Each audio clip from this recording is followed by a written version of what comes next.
जी हाँ दोस्तों, नमस्कार। तो सबसे पहले मैं अपने सभी विद्वान साथियों को, विषय बहनों को जो हमारे कॉम्पिटिटिव एग्जाम की तैयारियां कर रहे हैं, उन सभी को जितेंद्र क्लासेस की इस ऑनलाइन कक्षा की तरफ से और मैं अपनी तरफ से आप सभी लोगों को बहुत बहुत तहे दिल से स्वागत करता हूँ। प्रिय विद्यार्थीगण, प्रिय विषय बहनों, याद रखना जो हमारे कॉम्पिटिटिव एग्जाम की तैयारियाँ कर रहे हैं, मैं बार बार कहता हूँ आप सभी लोगों से कि पढ़ो वही जो हो सही और कंसेप्ट वाइज आपको पढ़ना है, हर एक बिंदु पढ़ना है और आपका हिंदी ग्रामर का हर एक बिंदु कंसेप्ट वाइज पढ़ भी रहा, समाज चल रहा है, काफ़ी चीज़ें पढ़ गई हैं। जो विद्यार्थीगण नहीं जानते, जितेंद्र क्लासेस ऑनलाइन कक्षा ज्वाइन करें, कंसेप्ट क्लियर हो जाएंगे। आज हम बात करेंगे संप्रदान तत्पुरुष।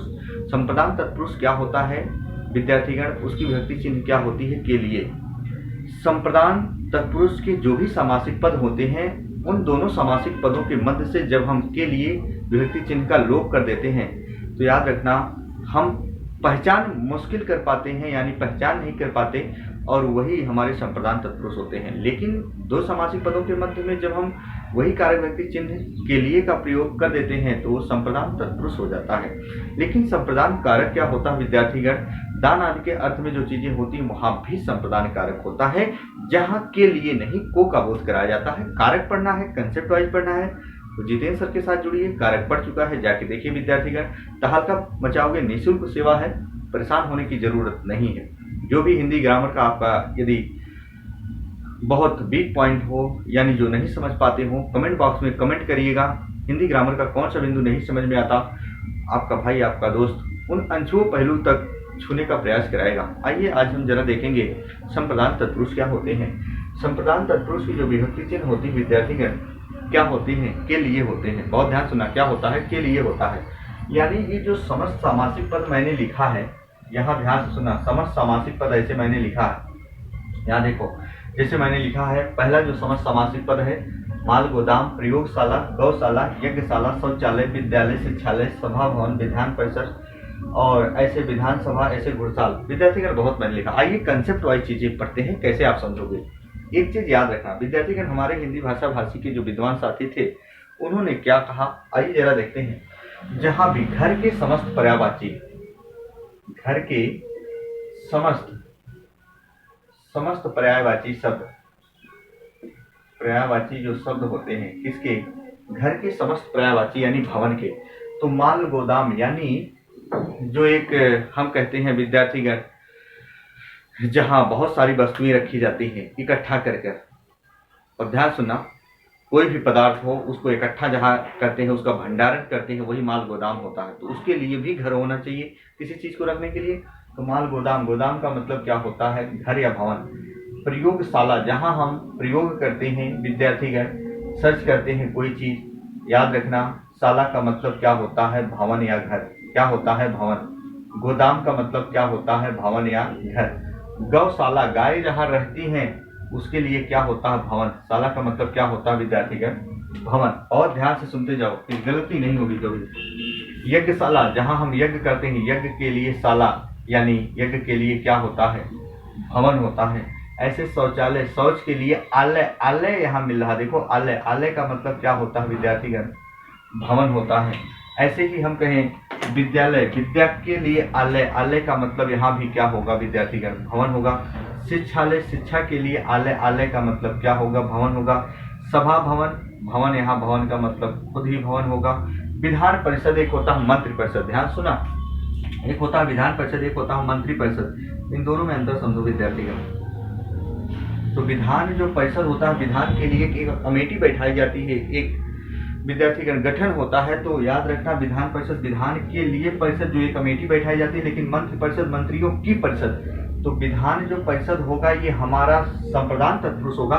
लेकिन जो मंत्री परिषद होता है विद्यार्थीगण हमेशा और हमेशा क्या होता है, संबंध तत्पुरुष होता है। संबंध, मंत्रियों की परिषद होता है, ये संबंध होता है, ये हमारा जो विधान परिषद होता है संप्रदान होता है। ऐसे विधानसभा, विधान के लिए सभा। घुड़साल, साल का मतलब होता है विद्यार्थीगण भवन, घुड़ का मतलब होता है घोड़ा, घोड़ा जहाँ रहता है उसके लिए भी भवन होता है, घर। यानी याद रखना, जहाँ विद्यार्थीगण हमेशा और हमेशा एक चीज हमेशा याद रखना, जहाँ साल आ जाए, साला आ जाए, आलय आ जाए, जहाँ साल आ जाए, साला आ जाए, आलय आ जाए, आलय, आलय, यानी ये घर के पर्यायवाची जहाँ भी दिख जाए आपको, साल, साला, अल्ले, साला, जय, साला, अजय, अल्ले, अजय, याद रखना ये हमेशा और हमेशा संप्रदान तत्पुरुष ही होते हैं। जैसे एक होता है रसोई घर, घर का मतलब खुद होता है भवन, याद रखिएगा। जैसे हम लिख दिए रसोई घर, तो रसोई घर जो होता है विद्यार्थी का, घर का मतलब खुद होता है भवन, तो याद रखना ये भी रसोई घर, रसोई के लिए घर, ये भी संप्रदान होगा। आइए जरा देखते हैं, इधर कुछ शब्द लिखे हैं, एग्जाम में पढ़कर जाना बहुत ही महत्वपूर्ण होंगे। पशु बलि दिया है, यहाँ होगा विद्यार्थीगण पशु बलि ना देकर मैंने लिखा बलि पशु, बलि के लिए पशु। विद्यार्थीगण हम हमारे घर परिवार में कहीं देवी देवता के स्थान पर कोई पशु चढ़ाना होता है, हम कहते हैं भैया बलि के लिए जरा पशु बताओ, बलि के लिए जरा पशु बताइए, बलि चढ़ाना है देवी देवता के स्थान पर, बलि के लिए पशु। लेकिन यही चीज अगर ऐसे लिख दे पशु बलि, पशु बलि, तो याद रखना ये क्या हो जाएगा, संबंध हो जाएगा पशु की बलि, पशु की बलि, ये यहाँ की होगा, याद रखना ये संबंध तत्पुरुष हो जाएगा, गलत मत करना। जबकि पशु बलि, पशु यहाँ बलि पशु, बलि के लिए पशु, पशु बलि, पशु की बलि, ये संबंध तत्पुरुष होगा, ये हमारा संप्रदान ही तत्पुरुष होगा। अंतर समझो।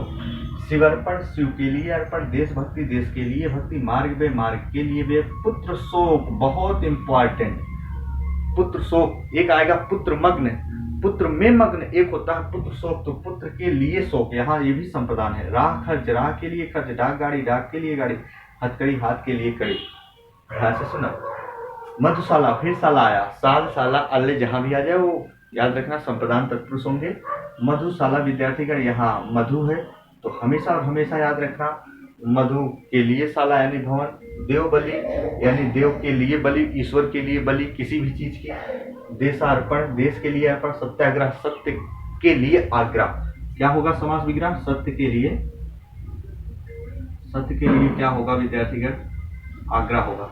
ये सारी चीजें होती है, यदि कहीं भी एग्जाम में आ जाए विद्यार्थीगण गलत मत करिएगा।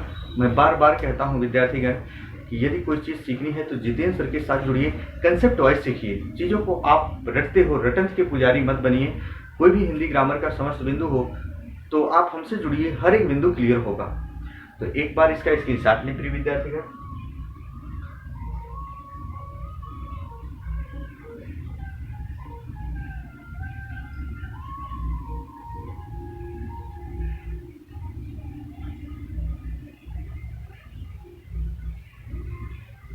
जी हाँ, तो विद्यार्थीगण आज तक की मेरी कक्षा यहीं तक होगी, फिर हम नेक्स्ट दिन मिलेंगे, कंसेप्ट वाइज बिंदु लेकर मिलेंगे।